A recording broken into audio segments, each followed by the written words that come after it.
99X. It's Barnes and Leslie, the Morning X. You know, it's Shark Week, all this week on Discovery. Our next guest is hosting, I believe, maybe 17 shows on Shark Week. There may be no time that you don't see Paul DeGelder. Good morning, Paul. Good morning. How you going, team?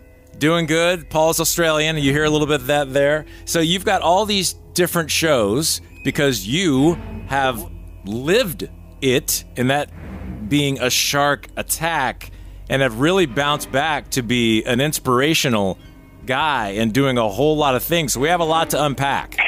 Yeah, Paul, first, if you could, thank you for being on the show. Can you walk us through becoming a survivor? What happened to you? I was working with an elite branch of the Navy called the clearance divers. We do a lot of underwater and land-based bomb disposal and sneaky-peeky diving in the middle of the night.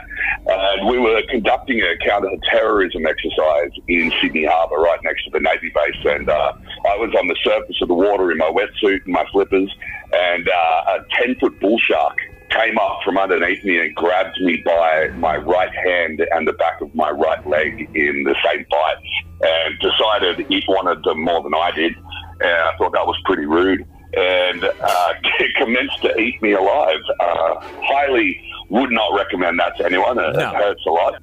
No. But I managed to survive. I had to swim back to my safety boat with one hand and one leg through a pool of my own blood. But I'm fortunate enough to be here today to tell that story. So when this happened, and I'm sorry that happened to you, by the way, this is my biggest fear. When that happened, and you said in one bite, it took the part of your leg and your arm, and then obviously there's blood everywhere. So the shark at that point just left? Well, it's hard to tell because the water in Sydney Harbour is quite murky, and so no one saw it until it was attacking me. And then as soon as it had removed my hamstring and my hand, it thrashed its tail and it was gone, and we didn't see it again. Oh. And I'm swimming back to the safety boat, trying to stay alive, trying to get back to the boat before the shark comes back and finishes me off. It's kind of remarkable that you didn't pass out or become unconscious. So how long did it take you to swim back to the boat? It felt like an eternity, to be honest. Right. I really didn't think I was going to make it, but my three teammates were coming towards me as I was swimming very slowly back to the boat. And I guess it's that survival instinct that we all have inside of us, mixed with all of my military training. And that just gave me, that laser-like focus. I've got one mission, get back to the boat. And then when I got back to the boat, they pulled me in, and that was when I passed out. We're talking with Paul DeGelder. It's Shark Week on Discovery. Paul was a Navy bomb disposal diver and got attacked, as you just heard. And with all the sharks, Paul, that are starting to pop up in America, what do you make of so many attacks in Florida and on the East Coast, even in the last 6 to 8 weeks? It's kind of scary. Yeah, I can understand everyone's trepidation about going into the ocean after that. We're really not seeing that much of a spike. When you're talking about spikes as far as shark attacks and things like that, they're only quite small spikes. We're talking maybe 5 to 10 bites. And it's relevant and evident that, they're not eating people. It's mistaken identity. They're coming in, they're taking a bite, they're realizing that's not what they were after, and then they're moving off. It's just such a, sad set of circumstances whereby we are quite delicate animals.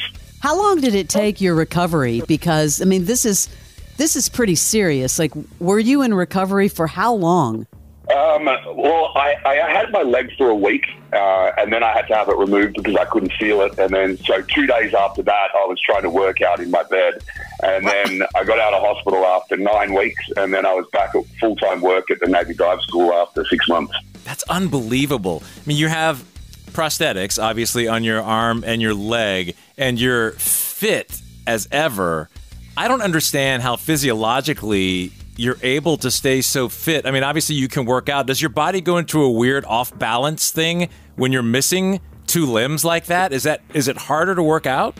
Yeah, it is. It's a lot of trial and error to try and figure out ways to work out differently to how I used to be able to literally do anything. And now, there's certain things I don't like doing, like running. I don't enjoy that as much as I used to because the blade's not very comfortable. But I've kind of learned to fill that gap with other things. I love lifting weights. I live in LA. I get to train at Gold's Gym at Venice Beach. So I've learned over the years, you have to be very careful, doing squats and deadlifts and things like that.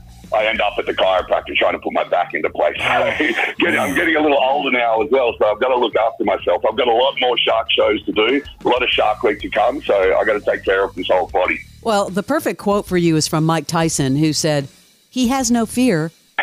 You have become this motivational speaker. I know.